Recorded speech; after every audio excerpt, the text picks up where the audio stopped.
Mayong hapon, Negros. Ini ang Digicast Negros X. Ang nagapanguna nga napulo ka mga balita sa Negros, ang amo ni gadulong sa inyo.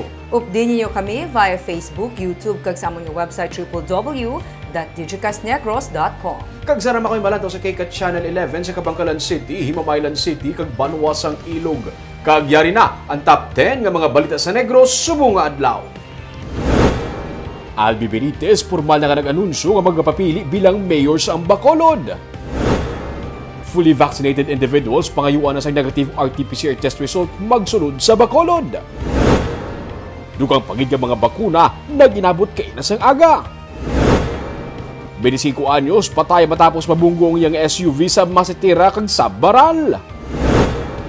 Kag sa Good Vibes, nagabaligya sa prutas pero wala nagagamit sa plastic. Inatanan sa Digicast Negros X.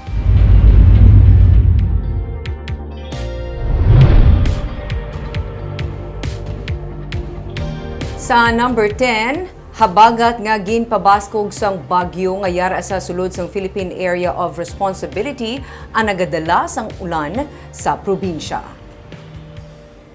Sunod sa pag-asa, wala sa karon sang direkta nga epekto ang Bagyo Fabian nga yara sa sulod sang PAR, pati na ang tropical depression sa gwa sang PAR, kundi ila lang nga ginapabaskog ang hangin habagat nga amo naman ang nagadala sang pag-ulan sa pila ka bahin sang Luzon kag Visayas lakip na sa Negros Occidental. Ang Bagyo Fabian ang yara karon sa 1,055 kilometers east-northeast sang extreme northern Luzon. May ginabantayan man nga isa pa ka bagyo ang pag-asa nga yara sa 840 kilometers west-northwest sang extreme northern Luzon. Sa forecast ng pag-asa, paabuton sa gihapon ang laka-laka nga pag-ulan diri sa probinsya dala sang ginpabaskog nga habagat.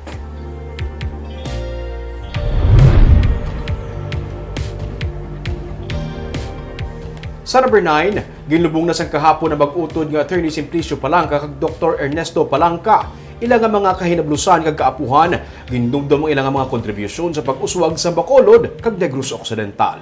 Yaring report.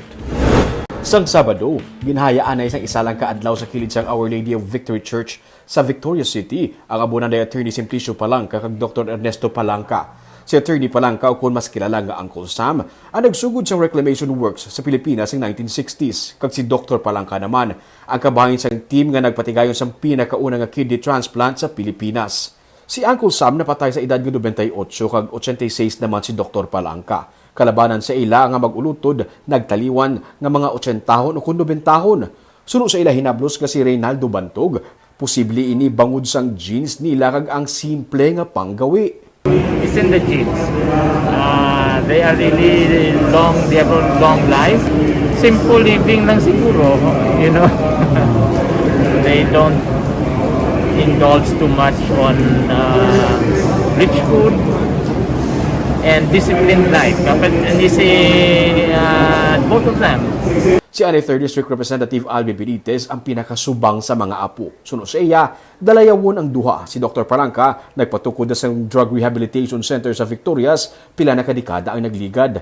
Ang lolo Sam niya naman, ginkadlawan nagsadto sa nagsiling plano niya nga i-reclaim ang duta sa Bacolod. Sang hindi pa in ang reclamation. So, siya dito nagtugod, kaya makita mo nga ang mga tao wala ginakadlawan siya. Sa bulan, ga-reclaim siya nga hindi makinalan nga katapos sa mga duta sa tupad. So, that's why gitawag siya the old man by the sea. Bisan ang mga kaapuhan sa sining henerasyon ang makasiling at tuman ka mga maalwan ang ilang mga lolo kag dako ang nangin kontribusyon. Sang una halin pa yung bata ko, like I was like 3 years old, may kakadto kami na yung permis sa office niya.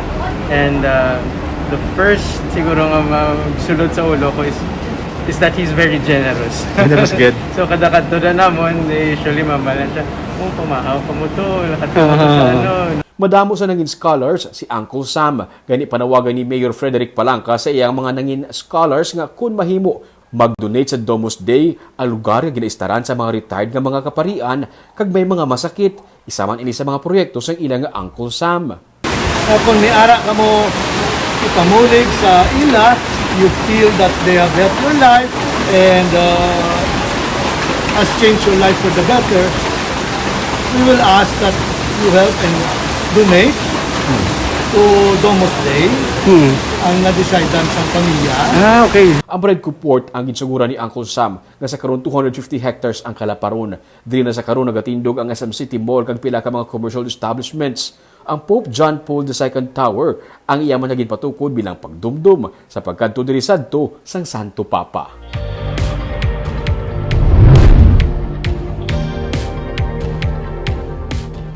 Sa number 8, Mrs. Patay, Mr. Pilason matapos sila ang ginpanglabo. Patay 78 anyos nga si Librada Suelto, samtang Pilason naman ang iyabana nga si Lorenzo, 60 anyos matapos sila nga ginpanglabo sang duha ka persona tugas ang pagdumot sunod sa pulis sa barangay Hilubang, Banwa sang Calatrava sang Sabado. Sa investigasyon sang PNP, papauli na ang mag-asawa sang ila masugatan Sanday Reno Biatingo kag Selfrey Duga nga lunsay nakainom. Gilayo na lang nila nga ginlabo ang tigulang nga babayi sunod sa pulis kag sunod nga ginlabo ang iya mister. Naaresto man sa kapulisan pagkagabi ang duha ka.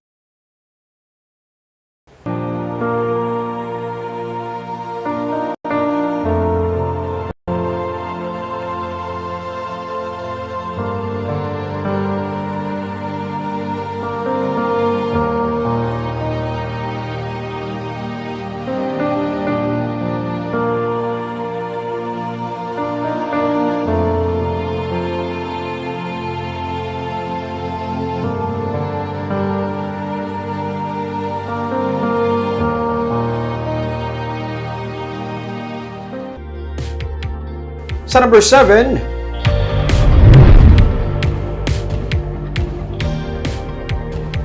sa Talisay City, patay ang isa ka 25 anyos nga lalaki matapos makabunggo sa sementado nga masitera kag baral ang iya sini ginadala nga salakyan.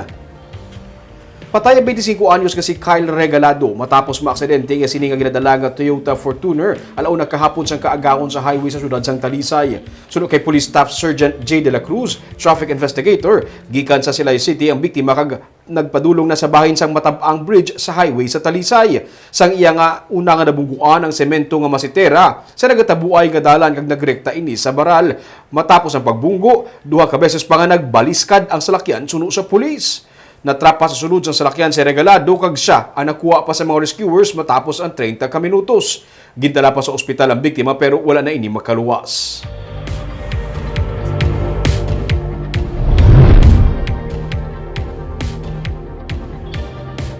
Sa number 6, Simbahan Katoliko nagupod man sa pila ka mga grupo nga nagapamalabag sa Smart City Project sang Dumaguete.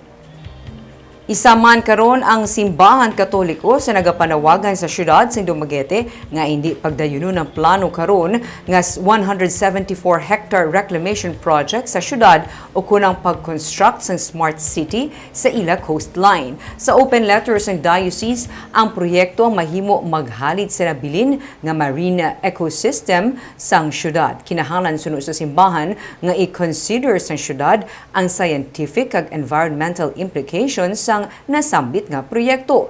Magluwas sa simbahan, damlag pa ang nagkalain-lain nga mga grupo lakip ng academe kag mga environmentalist ang nagpatigayo na sang protest rally kag signature campaign. Agud mapamalabagan ang proyekto. Sa nagligad nga semana, nagpatigayon man sang press conference si Dumaguete Mayor Felipe Remolio may angot sa kontrobersyal nga proyekto. Suno kay Remolio, tinutuyo lang sa proyekto nga maghatag sang trabaho sa mga pumuluyo sa syudad, ilabi na sa mga newly graduates o kung new graduates. Kag ini ang kahigayunan man bangod sa wala sa nga pondo nga ipagwa ang syudad sa sininga proyekto. Ang Dumaguete City PIO ang nagpagwa man sang summary sang proposed project agud mas maintindihan sa maayo sang publiko. Ang national agencies amo man sa gihapon na may final say ang diri suno kay Remolio kag ini ang ila pa nga pagahulaton.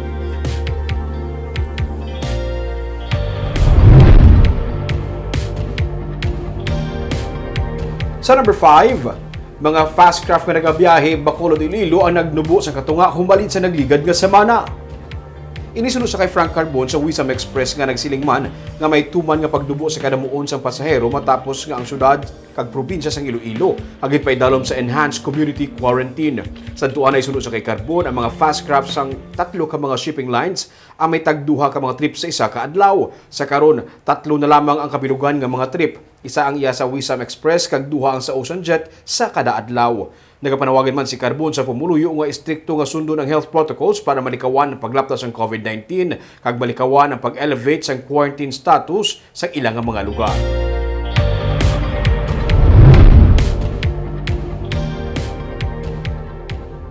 Sa number 4, duga nga AstraZeneca, Pfizer kag Janssen vaccines ang nag-abot kay inaasang aga para sa Bacolod City kag Negros Occidental. 1,870 ka vials o kun 18,700 ka dose sang AstraZeneca vaccine ang nag-abot sa Bacolod. 390 naman ka vials sang Pfizer o kun 2,340 ka dose kag 6,000 ka vials o kun 30,000 ka dose sang Janssen o kun ang iya sang Johnson & Johnson's ang nag-abot man para sa syudad.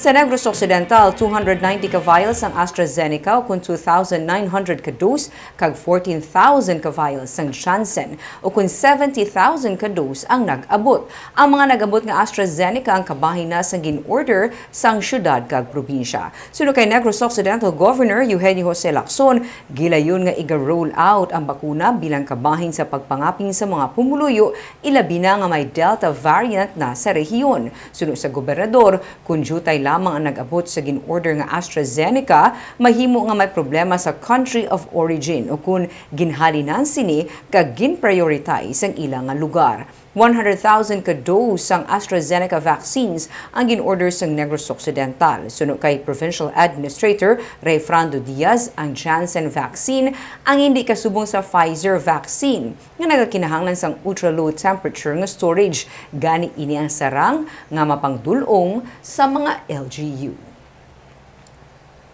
It's very disappointing because we were even expecting that what we ordered from AstraZeneca will be the very first vaccines that will arrive here, but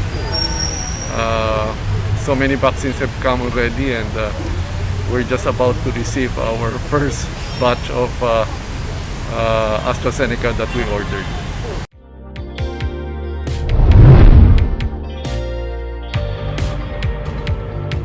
Sa number 3, negative RT-PCR test result ang liwat na nga i-require sa syudad sa Bacolod bisan pa para sa mga fully vaccinated individuals nga luyag magpadulong sa syudad. Tungod sa kahangawa nga tugas ng COVID-19 Delta variant sa Western Visayas, nagpagwa sang Executive Order No. 39-A si Mayor Evelio Lunardia nga nagabawi isang una nga ginpagwa nga pagsulundan angot sa mga fully vaccinated individual nga residente sang syudad. Kabahin diri ang liwat nga pag-require sa negative RT-PCR test result sa ilang pagbiyahe pasulod sa Bacolod bisan pa fully vaccinated na.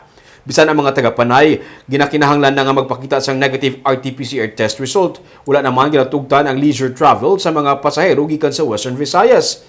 Ang mga authorized persons outside residence sa mga lugar nga ginpaidalom sa enhanced community quarantine kag modified enhanced community quarantine with heightened restrictions amo lamang ang ginapahanugutan nga makabiyahe pasulod sa Bacolod. Sa number 2,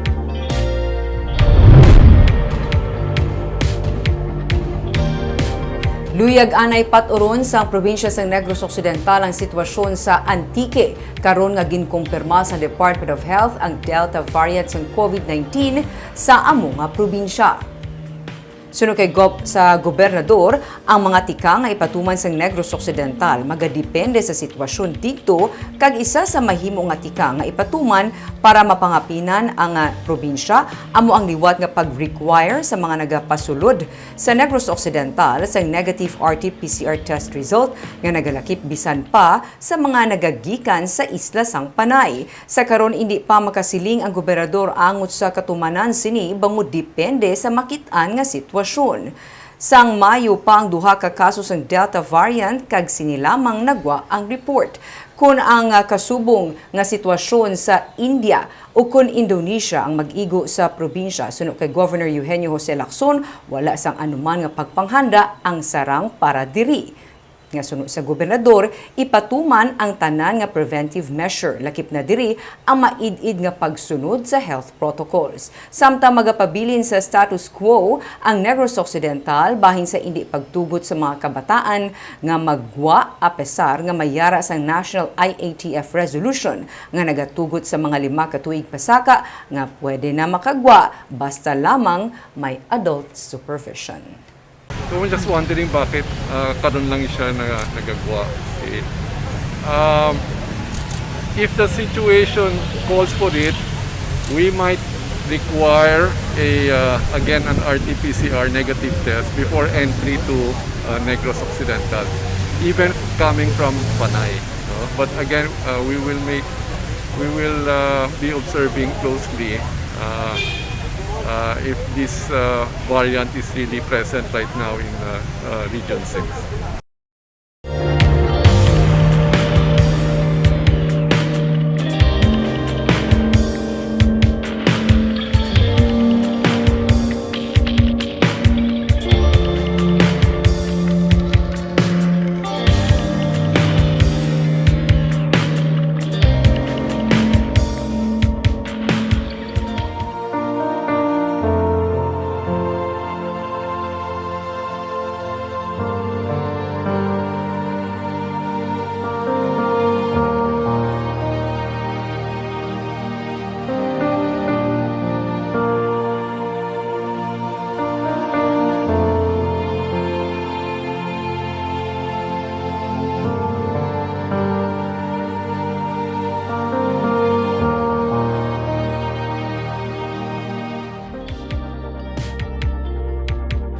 Kaag sa numero 1 sa mga balita, subong nga adlaw.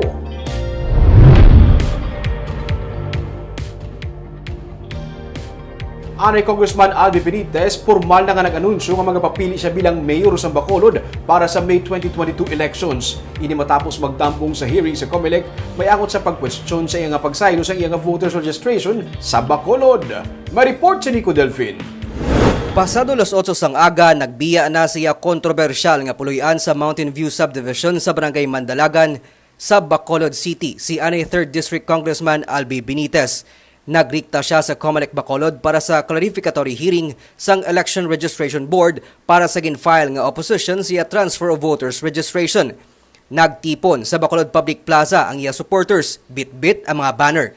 Gani ang katapos ng task force disiplina, nag-issue na sang citation ticket sa mga wala naga-face shield kag wala nagasunod sa social distancing. Kami nagapili kung sino ka, wala ba kami kapamangkot kung sino ngalan mo. Okay. Kaya hindi man lang mo, wala ka mamangkot ngalan mo. Okay. Kudakan ka lang naman, isuan ticket ka mo na lang. Kailan mo kaya to, sir? 200 pesos man lang. Okay. So far pila na? Ika 3C na to, sa? O mga buraw, 14 o 13. Si anay board member Patrick Lacson ang isa na diri. Ano pa siya dyan? Okay. Sir, good morning. Patrick Jackson. Sir, ano violation mo ko na, sir? Facial. Pinipatahan mo facial? Nabuka. Wala gin pasulod sa compound ng COMELEC ang mga supporters magluwas lang sa mga nagalinya sa Guasang Bay Center nga nagarehistro. Nangintensyonado ang sitwasyon sa plaza sa ginambalan sa mga pulis ang supporters ni Benitez nga magbiya sa lugar kaya hindi pwedeng pagtipon-tipon kaya napaidalong ang Bacolod sa General Community Quarantine with heightened restrictions.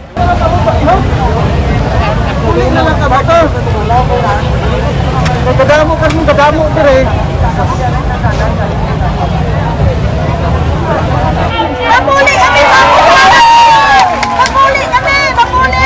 Hindi kami ni Ini sa pagkakatabo sa karon sa Bacolod City Public Plaza. Inoras tubtob nga natapos ang hearing. Wala pa na desisyonan sang katapos ang ERB ang reklamo batok sa anay kongresista.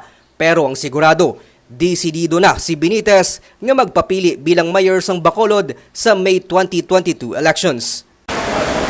You know, I have seen enough. I have heard enough. The clamor of the people is undeniable. So I'm officially running for mayor for 2022.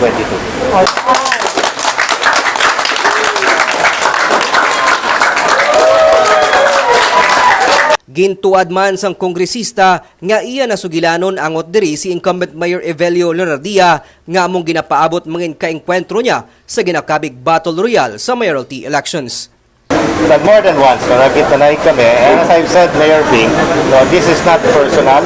Wala akong kapangakig sa iya. This is something beyond us. No? Ang clamor sa tao, ang mga ginapangita nila, this is something na hindi ko matalikdan. As a public servant, I think it is incumbent to me, okay, to answer to that clamor. Sininga hapon nagpatawag man sang press conference ang abogado sa mga tagreklamo sa pagsaylo ni Benitez ng iya voters registration sa Bacolod. Ila ginpresentar ang 3 ka mga complainant kag 2 ka mga residente nga nagasiling nga wala nagaistar ang anay kongresista sa iya nabakal nga propiedad. Nagapati man sila nga ang masobra 200 ka mga voter applicants nga ila ginpasakaan man sang reklamo ang sarang gamito ni Benitez sa iya nga kandidatura.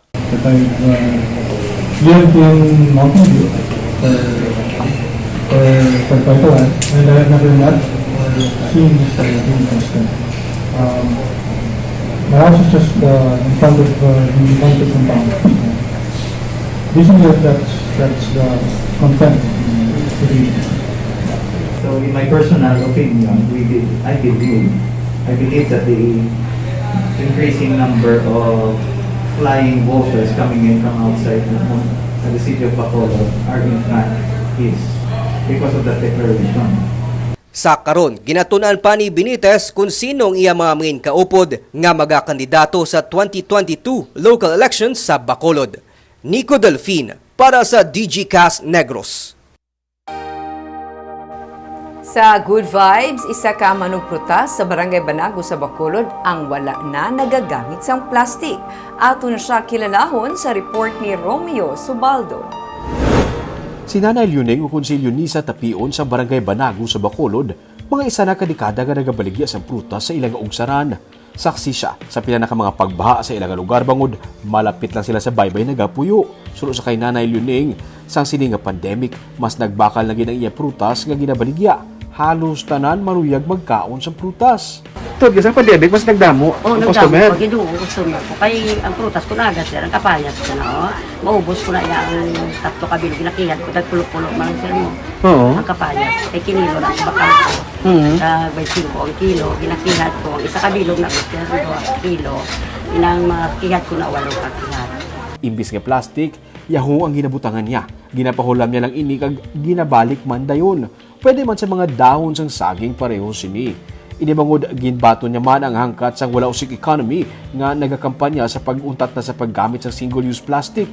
Nahangpa niya kung nga hindi siya dapat magamit sa plastic. Para sa malayo kami sa baka, kaya rin kami baybay mo.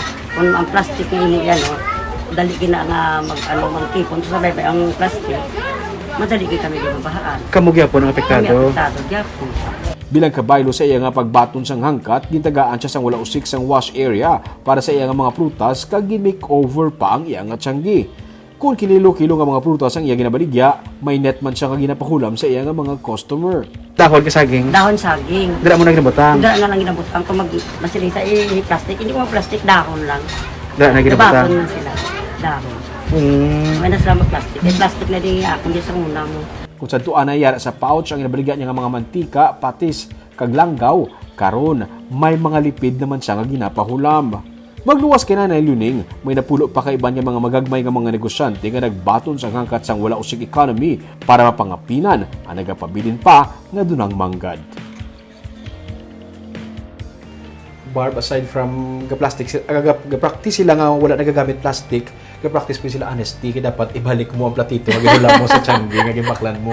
Siyempre kung wala siya gagamit plastic, pinggan or gamay nga platito, ibalik mo after. Is amino, gapanamdo mo ko bala sa mga siguro labas mas mahal pa ba ang mga sulod na sa bakal. Kilala naman ko nung neighborhood, kilala yung mata niya nagapa. So, balik lang, magbalabay-balik, hoy, wala mo na balik akong platito. Or may dahon ng saging, bidya nga ginabutangan, ginapaubra, amo naman ginabutangan isang prutas. Namiming, no? Gabulig ta sa environment. Kag, tama, I think eventually pwede tagid makaya sa tanan-tanan nga hindi na magamit plastic. Kag healthy pa ha, prutas. Kaga po itong mga balita sa Negros, subong nga adlaw. Kay man sa panahon karon importante nga may ihibalo ka sa nagakatabo sa imo nga palibot. Pero dapat Sorry. Pero dapat balanse kag eksakto ang mga impormasyon. Parayan kami nga magapangalagad sa Negrosanon. Ako si Barbara Mijares. Tubtub sa buwas ako naman si Romeo Subaldo, mayong hapon.